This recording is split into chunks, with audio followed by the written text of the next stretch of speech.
आपका मेरे चैनल गुरु मंत्रा 79 में। मैं प्रभात चंद। लास्ट टॉपिक पे मैंने आपको जो है रोलेट एक्ट के बारे में बताया था, और रोलेट एक्ट के बाद जो अगला उसमें उसी समय उसी पीरियड एक और कांड हुआ था रोलेट कांड में, 13 अप्रैल 1919 को जलियांवाला बाग कांड। अब देखते हैं जलियांवाला बाग कांड क्या था। तो 13 अप्रैल 1919 को वैसाखी का टाइम था, वैसाखी का महीना था। तो वैसाखी का मेला लगा हुआ था, जलियांवाला एक मैदान था वहाँ अमृतसर में, ठीक है। तो वहाँ पर जो है गांव से लोग आए हुए थे, काफ़ी गाँव से लोग वहाँ आए हुए थे उसी मेले में भाग लेने के लिए। काफ़ी भीड़ थी, काफ़ी लोगों की गैदरिंग थी वहाँ पर। हालांकि उस दिन उस शहर में कर्फ्यू लगा हुआ था, तो गाँव वाले लोगों को इसकी जानकारी भी नहीं थी। तो वो सब अपना जो है इस मौके पर जो है इस उत्सव में शामिल होने के लिए आए थे। मेला वगैरह लगा हुआ था, तो सभी काफ़ी लोग ग्राउंड में इकट्ठे थे। तो वहीं पर जो है भीड़ में से कुछ लोग, उस समय के दो नेता थे, एक थे सैफुद्दीन किचलू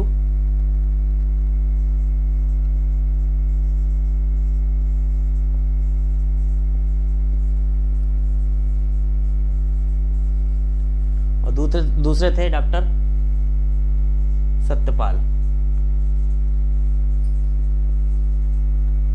ये दोनों नेता थे, इनको जो है अंग्रेज सरकार ने गिरफ्तार कर रखा था।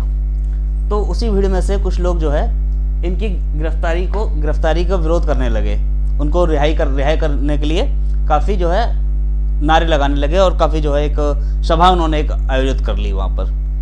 तो इसकी खबर जब सरकार को पता चली, तो जनरल डायर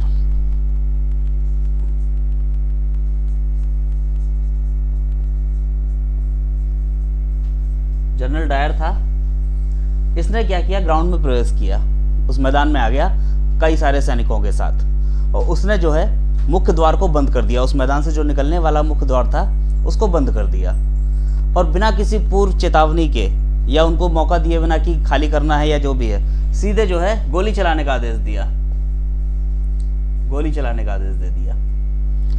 अब निहत्थे भारतीय थे, महिलाएं थी, बच्चे थे, बूढ़े थे, सभी लोग थे।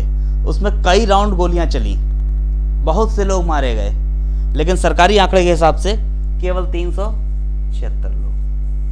सरकारी आंकड़ा जो था वो बताता है कि केवल 376 लोग मारे गए, जबकि वास्तविकता इससे कहीं अलग थी, कहीं भयावह थी। उसमें हजारों लोग मारे गए थे, कई राउंड वहां पे फायरिंग हुई थी। उसी मैदान के बीच में कुआं भी था, महिलाएं अपने बच्चों के साथ अपनी जान बचाने के लिए उस कुएं में कूद गईं। बहुत सारे लोग जिंदा उस कुएं में कूद के मर गए। इतने लोग एक साथ कुएं में कूद गए, एक दूसरे के ऊपर गिरे, उससे भी बहुत से लोग मर गए। तो मतलब चारों तरफ लाशें ही लाशें, खून ही खून। कोई करा रहा है, कोई तड़प रहा है, कोई मरा पड़ा हुआ है। कुछ लोग तो रौंदते हुए एक दूसरे को चले गए, एक दूसरे के ऊपर चढ़ने से मर गए। मतलब बहुत सी विभत्स मंजर। अब इस पूरी घटना की पूरे देश में काफी व्यापक निंदा हुई, काफी व्यापक उग्र प्रदर्शन हुए, काफी जनता इसमें आक्रोश में थी। तो भाई सरकार ने जो है इसके लिए एक हंटर समिति,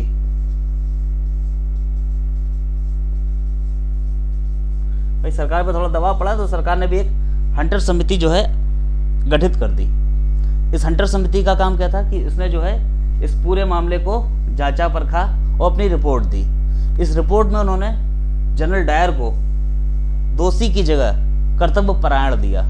कर्तव्यपरायण कि मतलब वो अपनी ड्यूटी कर रहा था, उसके बल्कि रिकमेंड किया कि नहीं वो अच्छा आदमी, उसके प्रमोशन के लिए रिकमेंड किया। मतलब कर्तव्यपरायण, ऑन ड्यूटी उसने किया, अपनी ड्यूटी के हिसाब से काम किया। अब इस पे और विवाद हो गया कि अरे वो तो ऐसा हो गया। तो इसके विरोध में बहुत से लोगों ने अपनी जो है उपाधियां वापस कर दी। जैसे आपके रविन्द्रनाथ टैगोर जी थे, उनको नाइटहुड की उपाधि मिली थी। रविन्द्रनाथ टैगोर का नाम सभी ने सुना होगा। उनको नाइटहुड की उपाधि मिली थी अंग्रेज सरकार से, उन्होंने वो वापस कर दी, ठीक है। ऐसे ही जो है कई लोगों ने भी अपनी उपाधियां वापस की, ठीक है। तो इस पर काफ़ी विरोध हुआ, तो फिर लोगों ने कहा नहीं ये गलत है, रिपोर्ट सब है। तो इसी पे कांग्रेस ने, भाई कांग्रेस को भी तो कुछ करना ही था ना, कांग्रेस ने इसी पे अपनी भी एक समिति बना दी, ठीक है, जिसके अध्यक्ष जो है मदन मोहन मालवीय थे।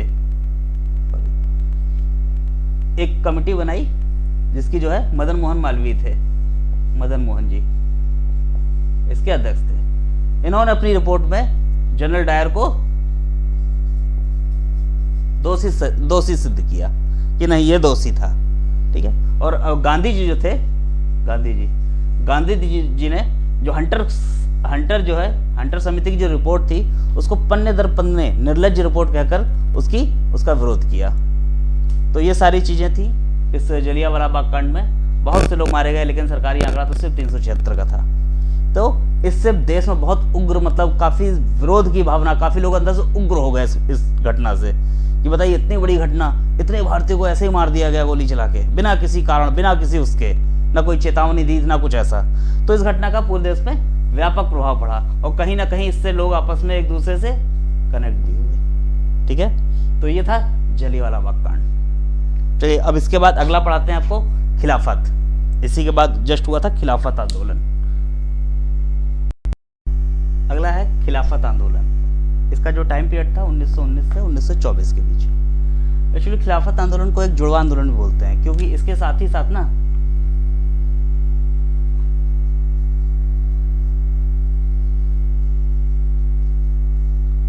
गांधी जी का ये अशोक आंदोलन, ये दोनों एक ही साथ साथ चले थे लगभग। तो इसको जुड़वा आंदोलन के रूप से भी जानते हैं, जुड़वा। हालांकि असहयोग आंदोलन खत्म हो गया था पहले बीच में ही, ये भी दोनों ही खत्म हो गए थे, लेकिन इसके बाद भी ये चलता रहा था थोड़ा खिलाफत। ठीक है, तो ये बीच में ही खत्म हो गया था, लेकिन आगे तक चला था। तो सबसे पहले देखते हैं खिलाफत आंदोलन था क्या। एक्चुअली अगर जहाँ तक अगर बात किया जाए तो इस खिलाफत आंदोलन का जो मुद्दा था, ये जो है खलीफा का एक पद होता था तुर्की में, और तुर्की पे सेकंड वर्ल्ड वार में तुर्की में अंग्रेज जो है इसके खिलाफ लड़े थे, तुर्की को, इसको हरा भी दिया था। तो वहां पे एक खलीफा का पद होता था, खलीफा। इसको अंग्रेजों ने खत्म कर दिया था, समाप्त कर दिया था। अब चूंकि ये खलीफा जो होते थे मुस्लिमों के सबसे बड़े धार्मिक गुरु होते थे, खलीफा।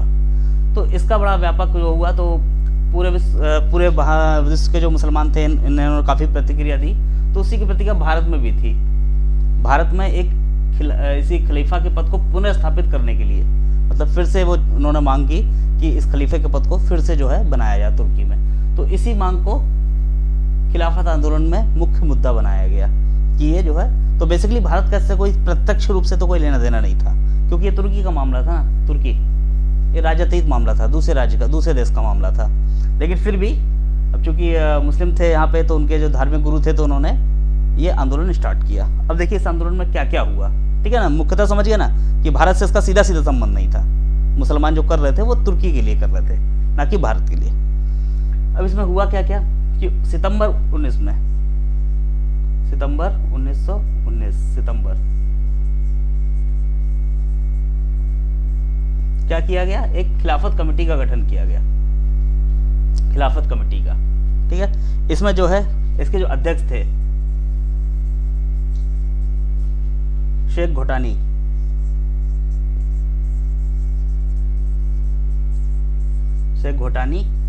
इसके अध्यक्ष थे। ठीक है, और सचिव इसके जो थे हकीम अजमल खां।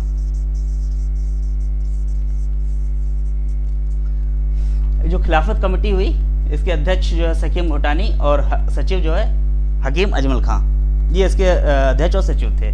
बाकी कई लोग भी इसके साथ जुड़े थे, जैसे अबुल कलाम आजाद,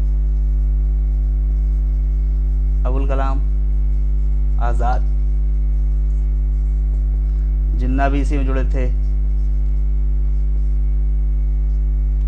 हशरत, एक मिनट मिटा दूं, बहुत ज्यादा हो गया। अब इनको देख लीजिएगा कौन कौन इसमें थे, अबुल कलाम आजाद, ये सब वगैरह।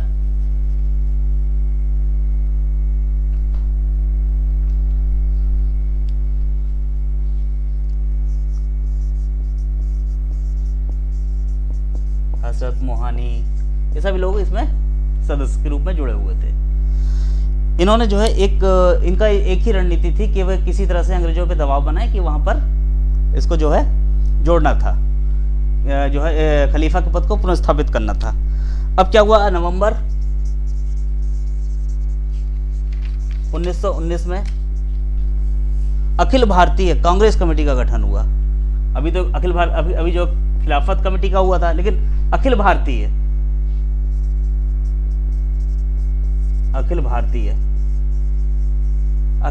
कांग्रेस कमेटी का भी गठन हो गया। अखिल भारतीय कांग्रेस खिलाफत कमेटी का भी गठन हो गया। इसमें कांग्रेस भी जुड़ गई। ठीक है, इसकी अध्यक्षता जो है गांधी जी ने की। गांधी जी ने अध्यक्षता की इस अखिल भारतीय खिलाफत कमेटी का, कांग्रेस खिलाफत कमेटी का गांधी जी ने किया। और गांधी जी ने पाया कि अंग्रेजों की ये मांग कहीं ना कहीं जायज है, ठीक है। तो अंग्रेजों की ये मांग मुसलमानों की ये जायज थोड़ी सी जायज लगी उनको, तो उन्होंने ये ऐलान किया कि कांग्रेस इसका समर्थन करेगी। और साथ ही साथ भारत के लोगों से गांधी जी ने अपील की कि सभी लोग इस पूरे आंदोलन का समर्थन करें। किसका? खिलाफत आंदोलन का। तो इस तरह से कांग्रेस इसके साथ जुड़ गई, और जिससे इसको समर्थन मिला, ठीक है। अब बात करते हैं कि यह आंदोलन जो है भारत के लिए अच्छा था या बुरा था या कैसे था। अब इसकी आलोचना भी होती है और कुछ सकारात्मक पहलू भी हैं। दोनों को देख लेते हैं इस आंदोलन में क्या हुआ। सबसे पहली बात, आलोचना में तो ये हुआ कि जैसे कि हम बता चुके हैं, ये भारत का मामला नहीं था, ये तुर्की का मामला था।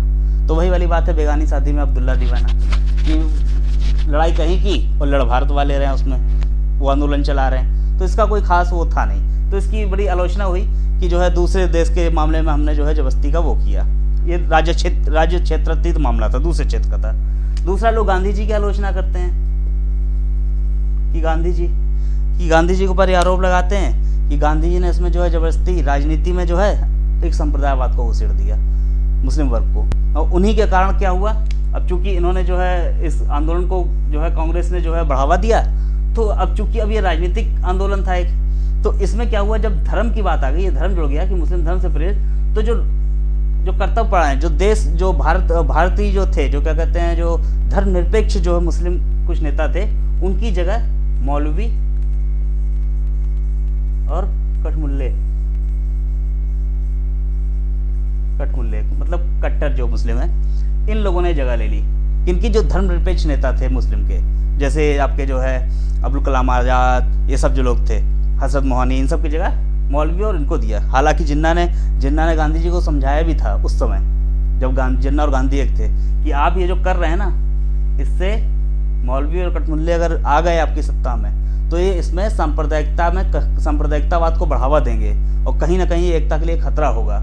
लेकिन गांधी जी ने नहीं माने और आगे इसका जो है परिणाम भी फिर उन्हें भुगतना पड़ा कि सांप्रदायिकता को उन्होंने हवा दी, अपने निजी फायदे के लिए सांप्रदायिकता को हवा दी। तो ये इसके कुछ आलोचनात्मक पहलू हैं। अब सकारात्मक बात करते हैं, सकारात्मक क्या हुआ। देखिए, हालांकि ठीक है दूसरे उसका मामला था, कोई दिक्कत नहीं थी, लेकिन फिर भी हिंदू और मुस्लिम एकता रही, एकता के लिए बड़ा फायदा रहा कि हिंदू मुस्लिम दोनों एक रहे। और जब तक ये आंदोलन चला तो 5 से 7 सालों तक पूरे देश का जो माहौल था बड़ा सौहार्दपूर्ण बना रहा। कोई ऐसे दंगे नहीं हुए, कोई ऐसी वो नहीं हुई, काफी मिल के चले और मिल के जो है एकता को बढ़ावा मिला और इन्होंने सरकार पे काफी दबाव बनाने का काम भी किया। तो दोनों ही काम हो गए एक साथ, ठीक है। लेकिन सकारात्मक तो हम थे, लेकिन जो सांप्रदायिकता का जो जहर घुला ना यहाँ से, ये बहुत बुरा हो गया। इसके बाद नए नए नेता जो उभरे, उन्होंने मुस्लिमों की बात की, मुस्लिमों के हक की बात की, ये संप्रदाय बढ़ता चला गया। इवन बीच में आपका जो है आंदोलन जो मैं बताया था, जुड़वा आंदोलन थे, ये जो है ये असहयोग, अभी पढ़ाऊंगा इसके बाद असहयोग आंदोलन खत्म भी हो गया। उसके बाद भी मुस्लिम अपनी जो है ये इसके खिलाफत आंदोलन को चलाते रहे, मुस्लिमों की मांग उठाते रहे, ठीक है। तो इन्होंने एक अवसर को देखा, किसने, जो इसमें जो मुस्लिम के जो नेता थे, जो धार्मिक नेता थे, जैसे जो माना था मौलवी वगैरह, इन्होंने इसको एक अवसर के रूप में देखा, इसलिए वो कांग्रेस के साथ जुड़ गए और उन्होंने अपने इस आंदोलन को, खिलाफत आंदोलन को एक बड़े जन आंदोलन में बदलने का कार्य किया कांग्रेस की मदद से। एक मौके का फायदा उठाया उन्होंने, गांधी जी इसको शायद समझ नहीं पाए या जो भी है, ठीक है। तो इसी के साथ पूरा हम देखते हैं ये आंदोलन ऐसे चला। अब इसके बाद अगला नेक्स्ट आपको असहयोग बता देंगे, क्योंकि इसका जो जुड़वा था ना असहयोग आंदोलन, इसके बाद अगला असहयोग आंदोलन। हाँ, एक बात और कहनी है, आप लोग व्यूज़ तो बहुत दे रहे हो, काफ़ी लोग देख रहे हैं, लेकिन मुझे लग रहा है सब लोग सब्सक्राइब नहीं कर रहे हैं। तो प्लीज़ आप इसको देखिए, अच्छी बात है, लेकिन साथ ही साथ सब्सक्राइब भी कर दीजिए, जिससे सब्सक्राइबर भी बढ़ें, ठीक है। और आगे जो है अगला जो है आपका असहयोग आंदोलन होगा, ठीक है। तो वेट करिए अगले वीडियो का, तब तक धन्यवाद।